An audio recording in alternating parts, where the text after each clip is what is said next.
Here we go with Florus History, chapter 32. Ad Orientem plus negoti cum Armenus. So to the east, partitive genitive plus negoti, there's more of business or trouble with the Armenians. And we don't use the of in English. So to the east, there was more trouble with the Armenians. Okay, here's the thing on partitive genitive. It goes when you have some parts. So you have parts, pars, multi, cum plures, plus vini. Here's the example. More of wine, aliquid, quid, multum, satis, nimus, parum, tantum, nihil, quantum, minus, hoc quicquam. So that's something on that. Huck, to this place, alterum ex Caesaribus nepotibus suis missit. So to this place, which would be where it is in the Orient, in the East, here, one of the Caesars, he's Nepotibus's Caesar sent, which is his grandsons. Ambo, both, fato, by fate, brevs. They lived a short life, by fate or something to do with fate. Said, but alter inglorious. But one of them was inglorious. One didn't have much fame. Quipi morbo Lucius solvitur Marsala, it's a locative. So since Lucius, he solvitur, usually it's a word for paying or something, but it looks like he's died here from sickness, morbo, or by sickness, at Marsals. In Syria, Gaius, if you know Caesar's nepots, they are Lucius and Gaius. I've got them on some denarius coins. He occubited from a wound, ex vulnere. Occubit comes from the root of lying down, and here it means he died. So one died from sickness and the other from a wound. Okay, so I'll have a daily dictionary out of occubit, which I've set up here. Comes from the Latin synonym books from Reverend Gay Gosset, and cubare is linked with iacere. Within the synonyms book, cubare is to lie down, and as we see from this, it also means to lie dead in the top 10,000 words. To lie against, on top of, or lie dead. So, when Armenians add pathos, say, subtractum, recap it. So Gaius here, when he was receiving Armenia, who had subtrahad, say, they'd taken themselves over to the Carthaginian side, or Parthian side, when Gaius had recapited them, he'd recovered them. And he died in Syria. The Armenios here, with Rege Tigris, what's his name? Tigrates or something? Tigranes. When he was victor, with him being beaten, this is ablative absolute. The Armenians in hoc unum servitutus genus. Into this one type, genus, of servitude, Pompey had suaverated them. He'd accustomed Pompey, he's the nominative, he's accustomed, taking this verb, the Armenians people here, into one type of servitude by defeating this king. Ut rectors, so that rectors, a nobis from us, acciperent. They accepted rulers who were named by us. This would be the Roman people. Intermissum ergo jus is a neuter third I stem. Per hunk here would be Gaius, who died from a wound, which means hunk in Ilia, usually the former and the later. So, ergo, therefore this jus is right, which was recuperatum, recovered through Gaius, which had been cut off. Really, intermission had been disturbed or something like that, or they'd stopped this habit or this right, but it was again recuperated through Gaius Caesar, non incruento, not without bloodstain, nor and nevertheless was it much of a contest, much curtamine. So what we were talking about was they had this type of slavery, which they become accustomed to under Pompey, so that they would take their rulers from the Romans. This had been interrupted, intermissumed, and Gaius Caesar had recovered it. It wasn't much of a contest, but it was non-incruento. Cruento means blood-stained, and incruento. So non and in, they're basically double negatives. Quippy. Since Donens, here's in English, Dones, I think we do it with a single N, whom Rex, the king, had prefecerated, put in charge of, this is some strange variant of the text. We have in the lobe Artageras. And I'll take this format. So since Dones, whom the king, the Rex, had put in charge of Artageras, which is Artagere, which is Armenia in English, similar to Prodicion. Prodicion is a betrayal, it's female, and so we've got an ablative absolute. The A there is because it's female.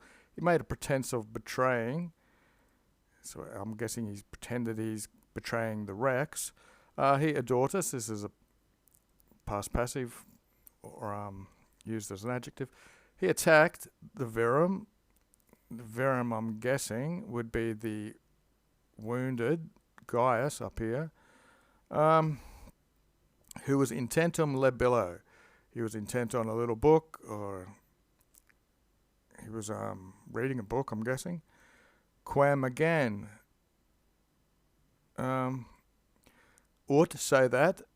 Thensorum. This is an alternative speller. You don't necessarily need the N there. You can have it thesaurus. Whom, so as, might be an as there, the rations, which is the accounting of the treasury, thesaurus, that's a genitive, continentum, so there's a libello, which is the book, continentum, which is containing the accounts of the treasury, which ipsi porexid, so this would be Dones, he himself, ipsi, he was extended his hand to give Gaius Caesar this little book. Stricto repente ferro. Repente means suddenly. This is an ablative absolute separated here. Stricto ferro. With his sword drawn, he subicated. So I'm guessing he struck Caesar. Et tunc quidem Caesar recreatus est ex vulnere in tempus et ... So we saw Caesar recreatus. He recovered ex wound from the wound, and then in tempus. I don't know what's missing here, but it looks like Caesar recovered from his wound in time. Ceterum barbarus, but the barbarian, this is the barbarian who stabbed him with stricto ferro. Undique infesto exercis, so from everywhere, this would be an adverb, from all sides, by a hostile army, he was oppressor. So this would be a past passive going with barbarus. We have the us there and the us there. He was overwhelmed by a hostile army. Gladio et pyra. So by sword and, looks like in a pyre, this is like we have funeral pyres. In quam se percussus immissit. So he percussed himself. So he struck himself with a sword and he immissit. He sent himself onto a pyre in which himself was struck. It's a strange word order for us, but anyway, superstiti etiam nunc Caesara. We have dative of the present participle and Caesar's in the dative. So even now, satisfecit. This gave a satisfaction to the still surviving. Superstitio means he's survived or was left. So Caesar, who was surviving, got satisfaction. Okay.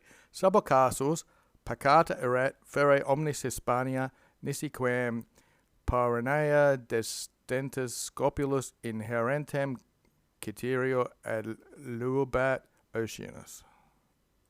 So chapter 33, subocasus means up to the west. It's the accusative form of sub.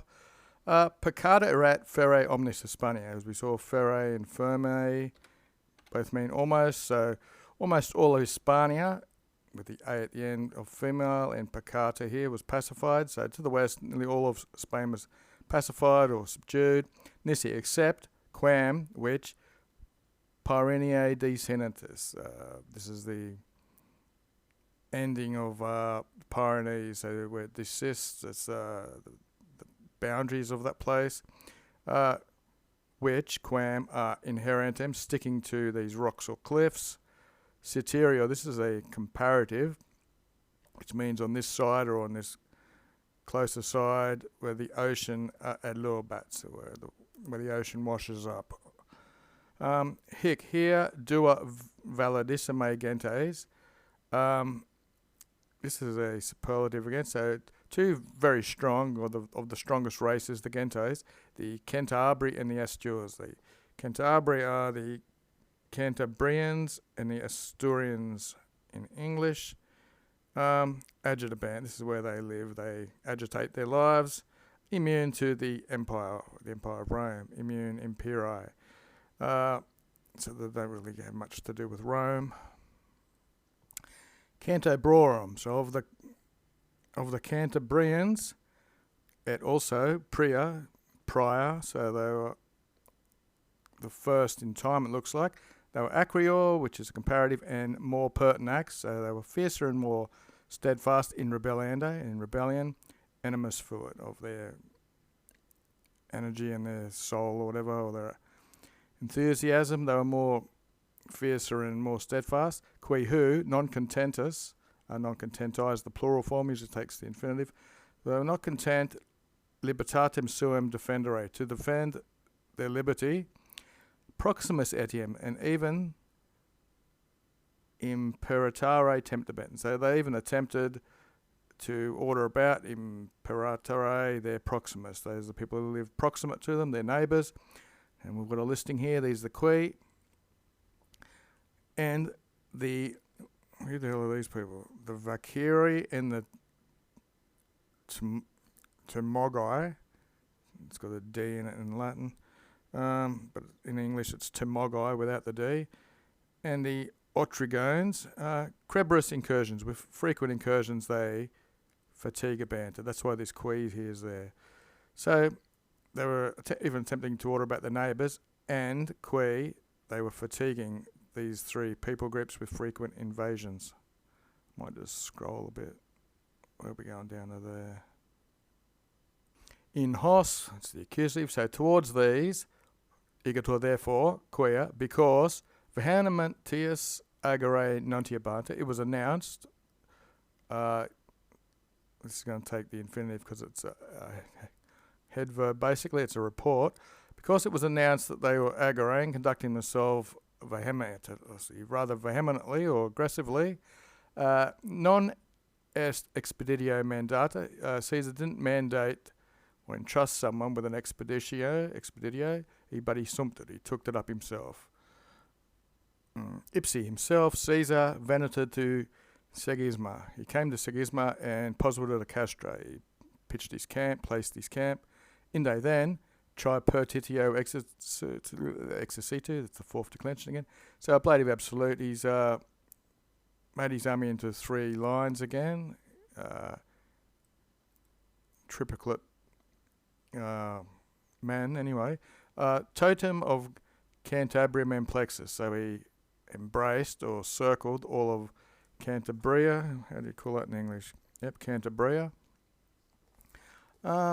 Ritu, we have just the U and the lobe, so in the way or the right of as if they were a feral race, this wild feral race, Ritu, in the way, ferarum of wild beasts, quasi as if, quaedam, he was forcing them, cogabat, he was forcing them by a certain indagni, which means tracking down or putting them into snares. So the whole lot is, Caesar came to Segisma, pitched his camp, divided his army into three parts, encircled all of Cantabria, and in the way of feral beasts, he forced them all into his net, basically. Nec ab ocio quies. So neither from the ocean was there quies rest, or any quiet. Cum when infesta classe, with a hostile fleet, ablative, himself, ipsa quoque also, terga hostium caderentor. He was, this is passive, he was cutting down the rear of the enemy from the side of the ocean by his hostile fleet. And of course, when you're killing people, you'd expect them to be hostile. Primum adversus cantobros sub monibus burgide proliatium. That's a strange word, but so the first proliatium looks like the first battle against the Cantabrians, or whoever they were. Who were they? Cantabrians, yeah. Was under the walls of Burgade, another proper noun, Burgade, wherever the hell that is. Hinc statum fuga in eminiscentissimum vindium montem. So proliatum actually comes from a deponent, that's why it looks different than prolium. So hinc, from here, start him immediately, fuga, they fled into the most highest, this is a superlative, most highest mountain Vindius, we'll just whack them all together in apposition, in with the accusative, to the highest mountain of this, quo, to which, Maria Prius ocean, it looks like the sea before the ocean, quam Romana ascensura esse credit. So they believed here, which they believed that the Roman army, the Arma Romana, is the second type of future, would ascend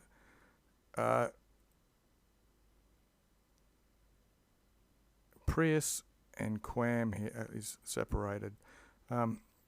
Anyway, so they went to this mountain anyway, which was the water before the ocean, and they believed to which the Romans would climb up, I'm guessing.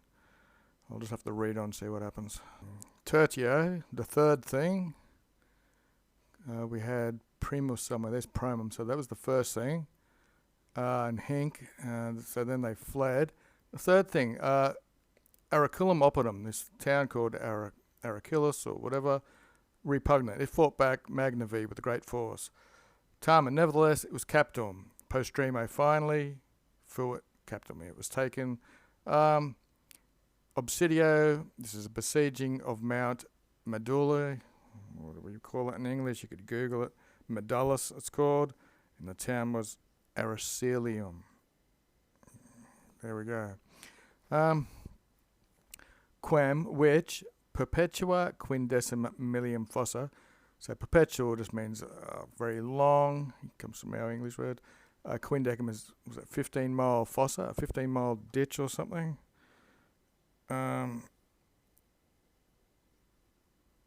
Quindecim. So this is 18 miles. Comprehensum unique. So from all sides, similar at the same time, adiunto Romano with the Romans. This is a singular form, but meaning plural. Adiunto as the participle in the adverb. So the Romans approaching unique from everywhere at the same time. Postquem, and after the barbari, the barbarians had saw their extrema, or their last thing basically. There was a curtatim, it's one of these adverbs with tim in it. There was a contest, igni with fire, ferro with iron, inter apulus amongst the feast, venoque and poison. Quad, ibi, which there, venenum would be neuter, taking this quad. There, experimental, which they extracted or crushed out from a Taxius arboris, which is some sort of tree. What do we call that kind of tree? A yew tree. You can Google that. Okay. Anyway, it goes on. Precepere mortem sequi pars maior a captivite quae morte gravior adid tempus in domitus videbator vindicavorant. Okay, so that's quite a long little phrase. So back to this quindecim. The lobe has octo and decim. Decim at octo, which I mentioned earlier, was 18-mile ditch. So you can choose the 15-mile or the 18-mile one. Anyway, so they precepere death. Pre means gone in front of. So a pars maior means a greater part of them from captivity had taken an action in front to snatch themselves away from death. So they'd taken their own death, a great part of them, to save themselves from captivity, which would be gravio, which is a comparative, which would be more seria than death. That looks comparative, that ablative. Ad id tempus, as we know, tempus is a neuter. So this time it seemed these people were vindicant. So they avenged themselves by preceperating their own death. And before this time, at this time, they were indomitable, which meant they hadn't been beaten. And it seemed to them, to this pars maior, that it's more serious to be a captive than take their own life. And I think that's the only thing we had to correct up there, the decim in octo fossa ditch there. So we're almost done. So hack. These things per insistum vernium qui legatus. These are his delegates or his lieutenants. Were done through these people et Agrippa. And Agrippa hibernans in terrendicos maritimus Caesar accepted. So Caesar accepted hack these things. He was hibernating, or he was having his winter camp on the maritime coast in Tarraconus, wherever the hell that is. I'm not going to bother. We're already at 20 minutes. And Mox. Soon, ipse present, himself being present. Caesar, he was soon present. He deducted hoc Montibus. So he led these people down from the mountains. Montibus is where it's from. Hoc, we have hoc. Obsidiobus, so he's taken hostages, and Stringson, so he'd bound hostages to himself, basically. And hoc, we've got 3 hocs. Subcrana Eura belli, so under the rights or law of war, he vendiundered it, so he sold them. Venundered it. He sold many of these people he took down from the mountains, I'm guessing. The end for the day.